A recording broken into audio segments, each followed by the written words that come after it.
Welcome back to Passionate World Talk Radio. Educate, enlighten, entertain. And this morning on Cool Your Heels with Lillian, our special guest is Dana Borowka, and she wrote a book called Personality Code, or How to Deal with Fear. So, good morning, Dana. How are you doing? Good morning. Very good. How about yourself? I'm doing well. We've been in lockdown for 3 weeks, and I look to another 4 weeks of being totally isolated from the rest of the world. It's an opportunity, isn't it? It is an opportunity, absolutely. And I keep on telling people that this radio station that I put up 15 years ago is really for the young at heart. I mean, I'm going to be 69 tomorrow, and while I've enjoyed putting up the station, I would really like to see it pass into younger hands because this is the future. This is how you're going to get things done. And you just have to convince them. Happy birthday. Well, thank you very much. I figure I'm doing well, and as long as the C virus decides to stay out of my senior retirement community, all is well with the world. That's what our goal is. That's what our goal is. So you wrote this book, Personality Code. Did you think about writing it before the C virus impacted the world, or was it something, I know everybody's going to have trouble hanging on to their fear. What a perfect time to write a book. The title is Cracking the Personality Code. It's interesting you asked the question about what brought about creating this book. It was actually the last big recession. I'm a member of a CEO organization called Vistage, and they have 24,000 CEO members. And I've been a member for 22 years, and they have these wonderful economists. They give updates every 6 to 12 months or so. They had projected that the big recession was going to hit 2 years prior to it hitting, and they let all the members know about this. So I started making notes as to when they're projecting things might take place, and so I put them on my taskbar, and I thought, we have a problem here. This stuff's really happening. So I called my financial advisor and said, I want to go liquid with everything. And he's yelling and screaming and cussing at me, don't listen to them, blah, blah. And I said, so we're out of the market for 3 or 6 months, big deal, not going to miss that much, but let's just do it. Well, thank goodness we did because we lost nothing during the recession. Matter of fact, when the market tanked, we went back in and made money on the way up. But we started to put a business plan together for reaching out to the community for the goal of during the recession to offer value, and the goal was to actually grow during the recession. So that's how the book actually came about, was helping others to find their way during a tough time. And then I got all sorts of talks across the country for this particular topic of how to hire smartly and how to let go sooner than later if you need to. And it worked. And during the recession where most companies boarded up or just didn't do very well, we actually grew and came out of the recession with many more clients, and they were doing low volume with us. We do in-depth personality assessments for companies, for new hires and for staff development. And so we gathered all these new clients, and when the recession ended, there was a hiring blitz. So we rode it on up with all these different clients for building volume, and it worked, thank goodness. I think that you have to be very, I'm not going to say a seer, but you have to read what's available to you and listen to what is available through, I have a financial advisor. And we were talking about recessions. I wasn't hurt too much during 2008. And I'm not being hurt too much now, but it's because I didn't do what you did, but I'm very conservative in my investments. And the conservative investments, for me, haven't gone downhill with everybody else. That's good. Thank goodness. Thank goodness. And I have all annuities and other things. And, of course, those are pretty much recession-proof free.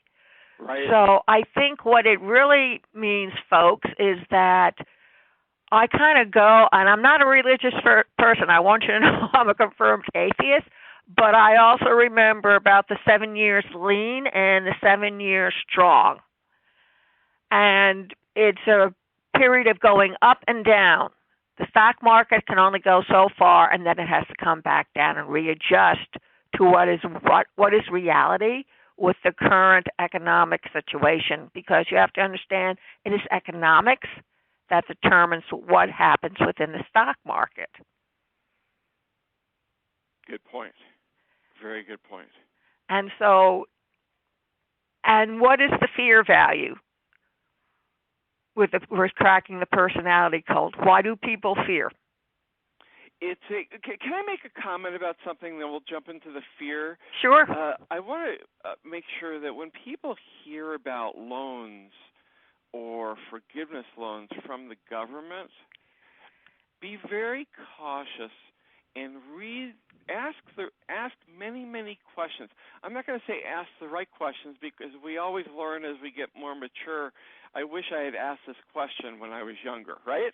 Right, but you do need to read the fine print, that very, very small print that nobody takes time to look under their magnifying glass. Yes. Because there's no such thing as free. Exactly. Because there was one particular loan somebody shared with me. When I looked into it, they accrue interest over a 30-year period, and it turned out the $10,000 loan, you're paying $2,500 interest at the end of the day. And it's very tricky. Matter of fact, we're fine on cash in my company at Lighthouse Consulting Services, but somebody said, oh, you know what? Matter of fact, I called my banker. I said, tell me something about all these SBA loans. So he said, oh, would you like $50,000? And I said, well, yeah. If there's no, I want to know all the terms, but as long as there's not a lot of paperwork. So he asked me 3 questions, and I passed, got to 50. But then I started talking to a lot of people about this, and I called the SBA person from the bank, and I said, I don't want this loan. Now, the reason for that was it turned out they were charging a fee. They didn't call it a fee. They called it something else, but they wanted $219 per month for the right to have the loan if needed. Mm-hmm. It's sort of like what PayPal offer you with their loan technique, where you have 6 months to pay it off, and you don't have to pay any interest. Well, listen up, folks. If you don't pay them in full before the 6 months, not after, they charge you all the interest that you normally would get charged plus if you don't pay it all off after the 6 months period. And a lot of retail stores work on that same principle. That's right. Car companies. So while all those ads sound really peachy keen and wonderful, be very careful. Read the fine print and ask lots of people lots of questions, because it can be very, very misleading. Matter of fact, for companies, for the, I forget what it's called, the 3 Ps. It's for keeping your employees, and you get a forgiveness loan. Yes, I've seen a lot of that, and I'm thinking, gee, that sounds really good. And yet I hesitate because I've learned that there has to be a catch. Yes, and they have in their fine print that at the end of the loan period, they may or may not forgive certain portions of the loan, but they don't necessarily spell out what that is. It could be the whole thing for all we know. We don't know. I've heard different responses from the SBA on that, and no one's saying the same thing. Even what's written in print, the SBA is giving it different information out apparently over their web conferences on this topic. So be very, very careful. If you're going to do something with the SBA or any of these companies, call them back maybe 3 times and ask the same question over and over again. And say, well, I just talked to somebody else. They gave me this other information. Why is that? You don't want to get ripped off. And better yet, the one question you should ask is, what's the catch? What happens if? And then say to them, I want it in writing. Email me. I like that. Because if you do not get it in writing, they can change their story. Very good point. And writing is an audit trail. So if you have to go to court, you have it in writing. And don't be afraid to confront. After all, they're working for you, not the other way around. Yeah. Thank you for that's very good advice. I mean, people don't understand. My mom, her dad was a doctor, and he worked, of course, during the Great Depression. So he was paid with a lot of food and everything. But he sent out what he would accept, what he wouldn't accept, and everything was in writing. So you couldn't quibble with him. But you said he would just hand them another sheet of paper and say, read it. And if you can't read, go to the library. I'm sure they'll help you. Yeah. Especially if you couldn't understand English. And since he was an immigrant himself, he understood this.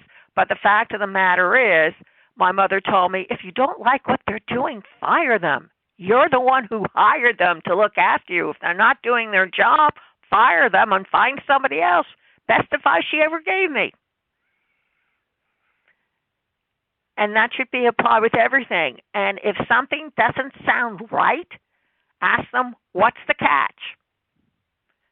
Because that is what's going to determine whether you're going to owe thousands of dollars or maybe a couple of dollars. As you said, there's no free rides. There is no free ride. Be very, very, very, very cautious. Which leads us into the topic of fear. Because right now, in this era, there's nothing but fear being spread around. And I always like to ask people, so let's talk about what good is going on that you're seeing in life. And it's interesting what people are coming up with and what they're sharing, but you have to be vigilant on the fear. And I'm going to go through some steps in a moment, but if you would like to get an article called 12 Steps on How to Think Clearly and Not Let Fear Control You, you can go to our website, which is Lighthouse, like a nautical lighthouse, lighthouseconsulting.com. That's lighthouseconsulting.com to our publication section. You'll find lots of great material, and this is one of the topics. So one of the things you want to do is get a grasp and a check on fear, so fear doesn't run away. It can run away like a locomotive, and then all of a sudden, what are you left with? Because it just takes over, and you have to counter the fear with something positive so you don't get mesmerized by it.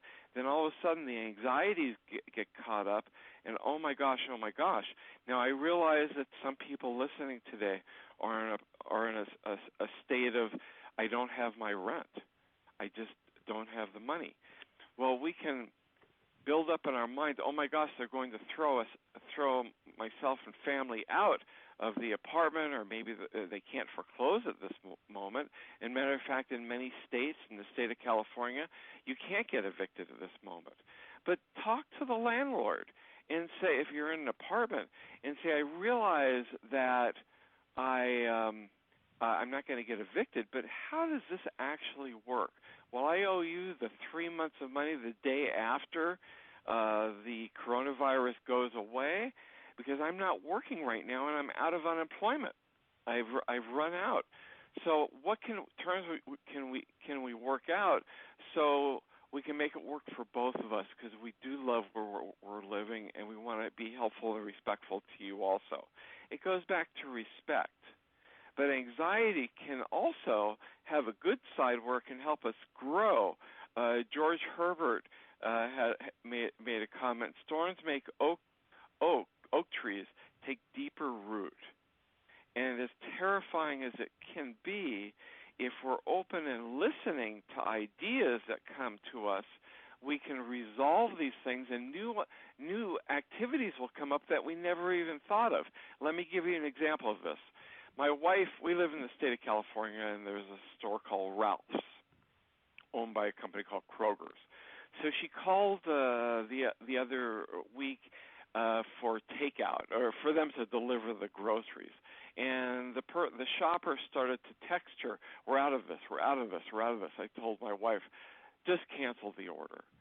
Now, I could have very easily gone into a fear and anxiety base, and oh my gosh, where are we going to get food? Where are we going to get toilet paper? There is no toilet paper in the state of the United States. That's right. They have these commercials telling you, oh, we have thousands and thousands of rolls, maybe, but the wealthy are getting them first or something. It can't be had. That's right.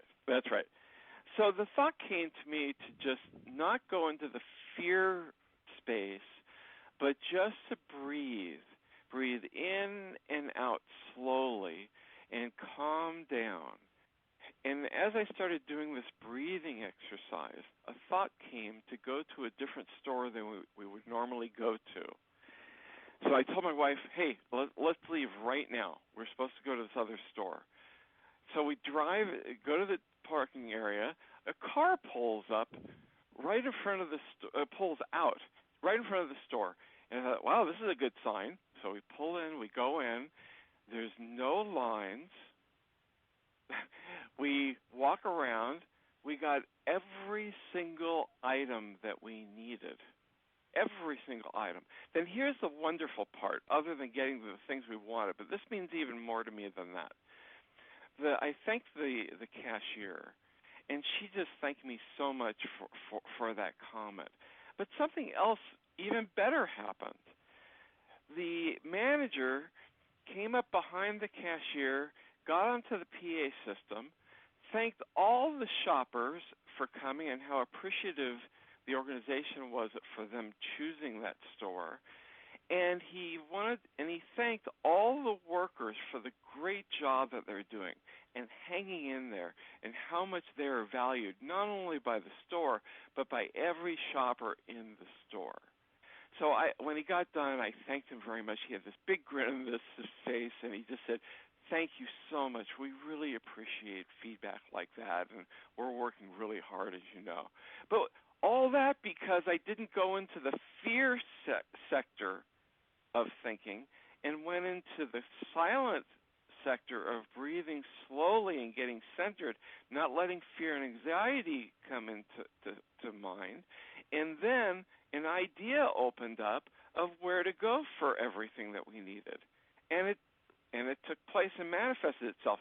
But the key is, not only was I calming down, I acted on the idea that came to mind, and then it manifested itself. And that makes a big difference. I think that people need to realize there are more than one way to skin a cat. Now, I'm allowed to order through the senior center, but we're only allowed 8 items. Not a biggie. I call up my son, tell him what I need, and he gets some stuff for me. And then I have a third person who works with the VA, and so between all 3 of them, I'm able to get my shopping done because we're not allowed to leave the campus. But there are ways to get things done. You just have to remember, A, you're not alone. Number 2, there's no reason for you to stand on somebody else's shoulders to reach the surface of the water. And 3, this too will pass. Look on the bright side. We don't have a national shutdown yet. Food is not rationed. And you are not yet forbidden to go outside other than for recreation or doctors or something like that. And one thing that I was taught as a child, before you get excited, think about somebody else who is worse off than you are. I'll tell you something that makes you feel better immediately. So I think about the homeless and people in jail, who are 2 hot spots for the virus really to go through at an excruciating high speed. That's right, and to create a gratitude list, just like you mentioned, for all the things that we do have and that we do have control over, and write down maybe 20 things. Do it with your family. What you want to watch out for also addictive behavior like alcohol, drugs, or food. It can get out of hand, and you need to be in control so you can be open to ideas and not try to numb things out through an addictive behavior. And if things are too out of control, reach out for help. The cities actually, many cities across the country have helplines for talking about things, or reach out to a low-cost counselor for assistance. And also, you want to control the fear through there's different mechanisms. There's meditation, there's yoga, there's exercise, getting out and walking, support groups that can be done remotely. There's counseling, writing and journaling about your fear has been found to be almost as helpful as one-to-one counseling. There's art. Even if you're not a true artist, you can draw your feelings. There's also self-help books that are available online. So there's many options to break the panic and to get control. There's an organization called Anxiety Panic Internet Resource. Anxiety Panic Internet Resource. Just Google it, and they have free assistance, reading material, and I believe that you can talk to somebody also over the phone, or maybe even do a chat box with them. So it takes courage. Courage is a willingness to be afraid and to act anyway, to do things and to support ourselves. And the other thing you can consider, when we first started this conversation, Dana said opportunity. And opportunity is in digital. So go on LinkedIn and take a look and listen. Go to some of the Facebook groups that deal with digital technology and set yourself up as an independent contractor, which is what I did. I was a single parent. I had a gifted, talented kid who needed homeschooling in addition to where he was going to school. I became an independent temporary worker, started off at 5, ended up making more than $100 an hour, and I was indispensable. But you have to take advantage and do your homework. Very good advice. Because there are tons of businesses online that is screaming for help. And I can't believe that in order to feed your family or to take care of your aging grandparents, better to have a job with some pay than no pay at all. And incidentally, that unemployment that you're filing for, you need to put it on next year's taxes. Good advice. Oh, I've been around a couple times. Now, you brought up a very good point. We have an article called Time to Develop a Remote Workforce Strategy.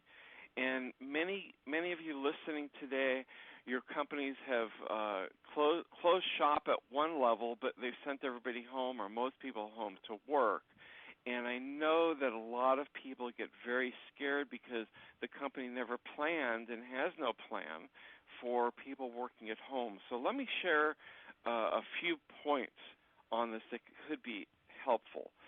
First, you want to treat this as an onboarding experience because you're doing something completely new that the company isn't used to. And one of the goals for the onboarding is for the employee or staff member to ask lots of questions around what's expected of me. How does that work? So you're asking for a new job description for working at home. What are those roles?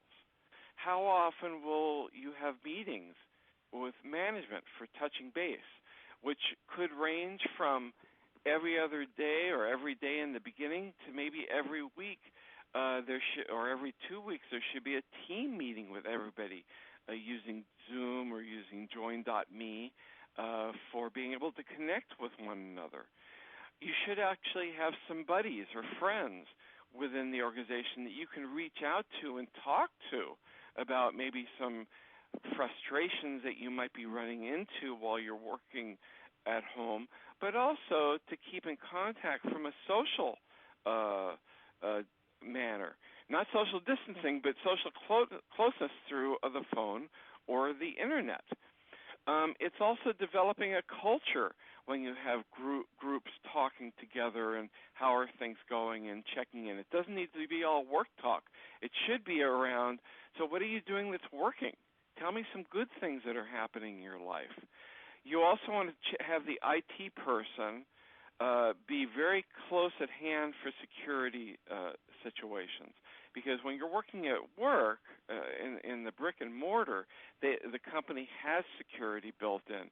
Now you're working off a PC or a laptop at home, and you don't necessarily have the security built into your PC or laptop.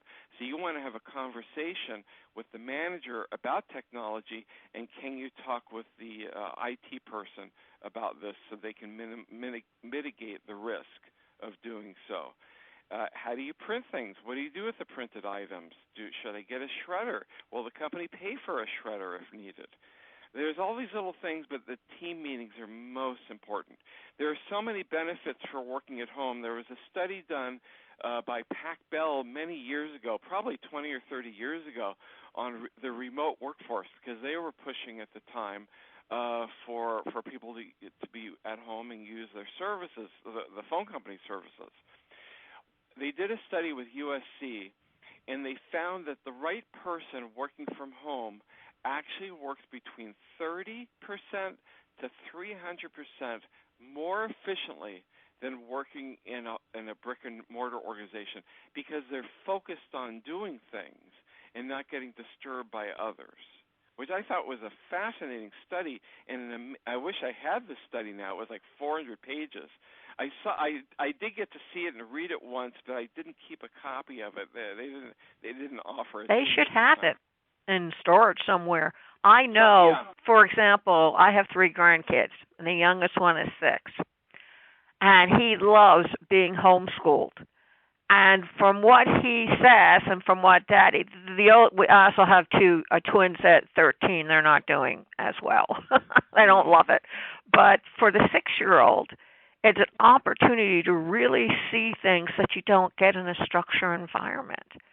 And, of course, the teachers send all the information and everything to the kids, and Daddy's there to make sure they do the work and stuff, but they're still getting a lot more accomplished at home than they would in a structured environment, which is food for thought. Because I've been told that the public schools are not going to make it come back. There's a lot of talk about what's going to come back after the C virus is gone in another 3 or 4 years. Oh, that's very interesting. Well, I liken the virus to the Black Plague, except we're more civilized now than they didn't have the internet back in the 11th and 12th century. But the bubonic plague came back 2 or 3 times before it finally left Europe. Good point. Good point. We all have to be very, very vigilant. Yes. I think that what you're actually saying is that no company is set up really to have their workers do work at home. So an enterprising individual, I mean, I see a couple of things that an enterprising individual can do and set themselves up to help companies. Yes, and that's one of the things we do actually from our consulting side is actually work with companies to fine-tune and set up some guidelines for the remote workforce. Thinking back at Lighthouse, we had been in an office for a number of years, and we were about to sign a lease at another building for about 3,000 square feet. So we did all the space planning, all this kind of thing, and the night before, my wife goes, "This is a bad idea. Let's not sign the lease." And I said, "Ellen, we've gone through all this work and effort. Well, you better have a really good reason for this." So she said, "I think it's going to hamper us from having employees because they're going to have to come to our office versus having them remote." And I said, "What are you talking about?" She goes, "Well, people can work from home, and that way we can hire people from all over the country, and they can all be very efficient, and I think we should put money into a workflow system versus into a big rental amount." And I said, "Well, that does make sense. It's a reasonable item you've brought up. Let's do it, and let's not sign the lease." So for, over 20 years now, we've had all of our staff work remotely, and we have employees all over the country. And thank goodness we did that. She had a very good point, because we're up and running and fully operational at Lighthouse because of that. Yes. And we know really how it works, because we've been very successful at the whole process. So I think if your company is struggling with that, feel free to reach out to us for getting some tips on that, and we're more than happy to offer some of the information at no charge to help companies get through these challenging times. And I think it's a good idea. I think your company's onto something. Certainly as an internet radio station, I have not suffered so much because we've been doing everything remote, because that's the nature of an internet business, that you do everything remote. So I have hosts here in the US of A, and I have them in Canada, and I have them in Eurasia, and everything is done remotely. So I have not been affected by it, which makes it a lot easier on me. And I've had a lot of people come up and say, well, how do you do this? How do you do that? And I explain it to them as well as I can and as gently as I can. But like anything else, folks, you have to know where you're going. So you have to adapt your business plan to an internet plan, because you're no longer in a brick and mortar. You're now having different people at home. So you have to adapt your business structure and format and everything for working on the internet, which means computers, desktops, laptops, tablets, cell phones, a good internet, security, website, the whole 9 yards. Marketing is a lot different on the internet than it is for brick and mortar. And the most important thing is to remember that some of the old marketing ideas no longer work for the new way of marketing in the C-virus times. And you have to adjust and adapt your thinking to that as well. And you can get to know people just as well through a phone conversation or Join.me or a Zoom meeting as if they're standing right next to you. Absolutely, because their voice language is telling you what you need to know. Right. And if you're in video, their body language, how they hold their head, their shoulders, their eyes, these are all indications of whether or not they're sincere or whether they're talking through their cuff, as the expression goes, or lying or are uncomfortable. This all comes out on video. That's one of the reasons why when I hire somebody, I always do it with video, because their body and voice language tells me a lot more than any resume can. Those are very good points.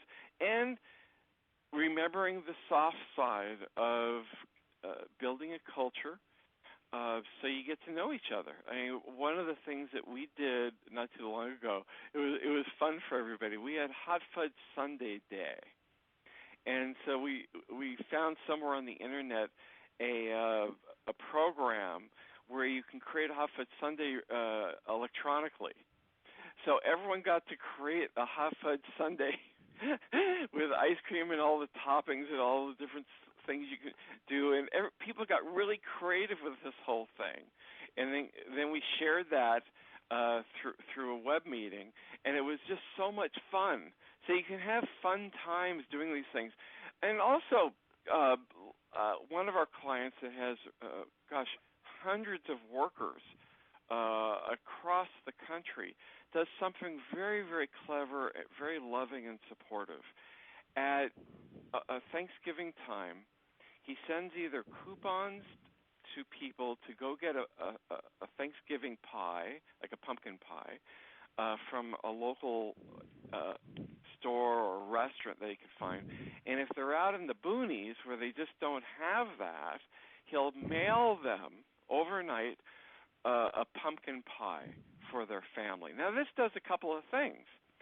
It shows not only gratitude and appreciation for the individual, but when somebody puts a pumpkin pie given to them by their company in the middle of the table for the whole family to participate in, what do they think of that family? What do they think of the place that they work? They go, wow, what a wonderful place that you work. They're very supportive and caring. and grateful. So it gives positive word of mouth, which turns out to be a recruitment tool also. Because people that see that want to work for the company. And the person that got the pie isn't going to let somebody that's not a good worker make a phone call or even apply. They're only going to want great people on board. So we have time for a quick story about... We have time for a quick story, and then we will wrap it up, but I would like to speak to you after the interview. Okay, perfect. So I was at the Milken Global Economic Conference one year, and they had Steve Wynn as a speaker, Wynn Hotels, and it was on his recruitment process. So what he does is every 2 weeks, all of his employees get together in groups, and the groups are mixed up from VPs to janitors to everybody in between. They're all mixed up.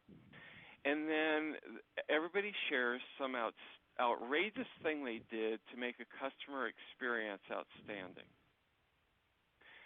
So then they vote on it. They write it up.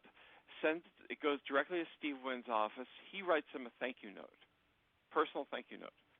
At the end of the year, they share some of the top ones, and everyone votes on 100 top experiences that were provided to the customer. For those 100 individuals, he takes them on a cruise in a suite to say thank you. Wow. Now, he said he told everybody, look, I'm not bragging here. I'm not telling you everybody has this kind of money to spend, and I don't want you to think I just do this for the heck of it. It's really appreciation. But it does one other thing. People go home into the community and then share their experience, and it becomes a recruitment tool. Because people are going to want to work for Wynn, and again, just like the pumpkin pie experience, they're only going to want to refer the top players to Wynn Hotels. But isn't that an interesting experience of how he goes about doing that? Yes, it is very interesting, but it also proves that he understands what his corporate culture is. And it also and reinforces that the way I treat you at work is the way I also treat you when you're at leisure as well. Yes. I'd like to close with some questions that you can ask yourself regarding fear. First question, what was the biggest fear in the last year that you had, and how did you deal with it? Number 2, any particular fear that you have had for the new year? Obviously, there's quite a few now. Number 3, discuss some small steps on conquering that fear. And don't let your mind go into a loop. Everybody's in the same boat. There's no answer to that. Sit down with others if you need to, have a video chat, and come up with 1, 2, or 3 ideas to overcome the fear. Number 4, what are some ways you can reach out for support? Number 5, how can you change how you might usually deal with a stressful situation? Next is, what are some things you would like to accomplish in this new year, regardless of the environment? And the last one is, what are some measurable steps to achieve these goals? You want to keep track of them. Show success. Don't let the fear handle you. You handle the fear. And to add to the list is, what do you want your children to learn from this experience? How will it affect them in their future if they are placed in a similar situation? That's powerful. That's very powerful. Because I got to tell you, as a single parent and even as a grandmother, your kids have their antennas up about age 6 months, and they don't put them down until maybe 95. So whatever you do and however you handle your own outer and inner fear, just remember there is an audience. and they're going to do precisely the type of behavior that you yourself is now displaying. Just saying. Very sage insight. Thank you. Well, but it's true. People wonder where fearful people come from. They come from the people who were in charge of them when they were growing up. And we don't want the next generation of young people to be fearful because it puts them at a disadvantage. Yeah, very true. And I want my son, my grandson, and my granddaughters to confront the world and tell them, I'm ready. Let's do this. Because that's the greatest gift you can give them. I like that. Okay, we'll talk about terms. Okay, Dana, please tell everybody where they can buy your book. Please give them your company's URL all over again. Okay. And anything else that is pertinent. You can buy our book through our website or on Amazon. Either way, the book is called Cracking the Personality Code. That's Cracking the Personality Code. Or you can go to our website and buy it through there. It's www.lighthouseconsulting.com. Again, it's like a nautical lighthouse. It's lighthouseconsulting.com. If you're working for a company and you want to have a workshop on stress management or talk about setting up your company in a positive way to have a remote workforce, you can go to the contact section on the website and reach out to us. We'd love to talk with you. And thank you so much for having me on your program. It's been marvelous. Well, thank you. I'm really glad that you joined me today because a lot of people are scared because they've never been put in this type of situation before. And I think it's more scary for the kids between 12 and 60 than it is for the older generation because, quite frankly, a lot of the older generation went through the Depression and World War II and all the other wars we've had before this showed up. Whereas the crop that's coming up and they were born in the late 90s or the early 2000s, the United States has been rather tame. And nothing really has shaken their inner circles. I mean, we used to have to hide from the Martians should they come in through the walls. And we had to go down into the basement with coats over our head to protect us from the atomic bomb. So these kids haven't experienced any of those wonderful memories that we had. And ladies and gentlemen, children of all ages, adults of all ages, you can hear this interview all over again at the website https://passionateworldtalkradio.com/cool-your-heels.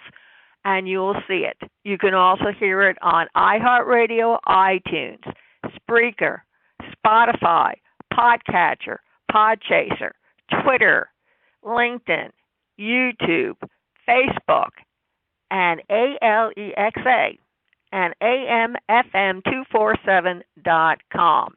And before you go away and stray, Hazlitt had this to say in 1820, nothing was ever learned by either side in a dispute.